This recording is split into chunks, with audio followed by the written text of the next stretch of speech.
Hey guys, welcome to Everything Always, Always Everything You Want. My name is Michael Roman. Today we're taking a look at binary as it applies to the MCU. If you could grab the subscribe button, leave a comment or a like. I'm a brand new channel and I would sincerely appreciate it. And for all of you who've already subscribed, thank you so much. What am I talking about binary? Zeros and ones? No. The definition of binary stars are stars that revolve around each other or revolve around a common core. In the MCU, your binary stars are Iron Man and Captain America. Tony Stark, an arc through Iron Man 1 and 2, leading into the Avengers. Tony is for himself. He's for weapons, for profit, for himself. When he's told to tell the public that he's not Iron Man, he does exactly the opposite. When he's told to turn over the armor, he won't.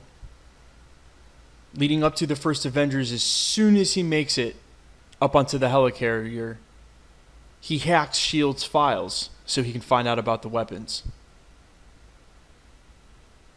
Steve Rogers, kid from Brooklyn, wants to do right by his country, wants to do what he thinks it's right at all costs, willing to lay down his life for it. Goes and fights in a world war, serves the system, lays his life down, comes back to life, inserts himself immediately back in the system.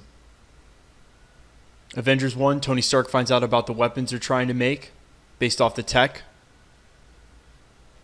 that they've got. And that starts Steve Rogers' self-discovery. Now, side note here, after a couple more watches of Avengers 1, I'm sure you guys have seen it like 10 or 11 times like I have now.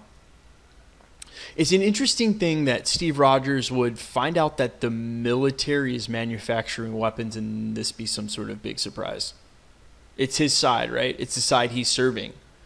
So I had to earmark this and think about it. And it's not meant to serve as a surprise. It's sort of like Captain America is unaware of what the military does. But rather he's becoming self-aware in that moment, realizing that war just breeds more war, that the system that he serves just leads to more death, and wondering if being a cog in that wheel, of being a superhero, although I'm sure he's never referred to himself as such, being a person of great capability is, like he says eventually in Civil War, just better in his own hands. You literally see Tony Stark and Steve Rogers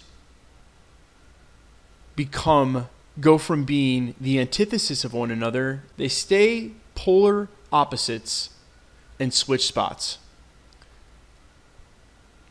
Presumably, given some set photos, in upcoming Avengers 4, we're going to see Tony Stark as the head of S.H.I.E.L.D. Tony Stark as the head of S.H.I.E.L.D. We already know what side he's on. He's literally the head of Team Government in Civil War, where they want everybody to sign the Sokovia Accords. Captain America isn't even going by Captain America anymore. I guess it's Nomad, although you never hear him called that in the movie. There's a lot to consider here. This is my point. Whether they're revolving around the common core of defending the Earth and how to do it, or revolve around each other, they're a part of one another. Tony Stark starts Steve Rogers' self-discovery when he reveals what S.H.I.E.L.D. is really doing. Steve Rogers emboldens and emblazons Tony Stark to be even more pro-government when he can't just do the easy diplomatic thing and sign the Sokovia Accords. Where am I going with all this? Avengers 4, someone's probably going to wield the gauntlet. In the comics, in the Infinity War comic, it was Nebula. But I think for obvious reasons, Nebula is not going to be the payoff character for this. If you're wondering about comic book evidence and precedent, both Tony Stark and Steve Rogers have wielded the Infinity Gauntlet in Marvel Comics in the last 15 years. Which one is it going to be? It's hard to tell. There's some other things I would argue about, soul stone sacrifice and who do you love and what do they truly love and how they could wield it, but I want to leave that out of this argument for a minute. I want to talk about Tony Stark and Captain America and sacrifice. And specifically Tony Stark. Tony Stark has now taken Captain America's role, yeah? I just proved it. That they stayed polar opposites, but now on literally standing on the opposite shore from whence they came. With Tony Stark so firmly implanted on Captain America's side, and with an absolute hell-bent desire to kill himself, I mean, look at Avengers 1. What? Look at Iron Man 1. Here's the thing.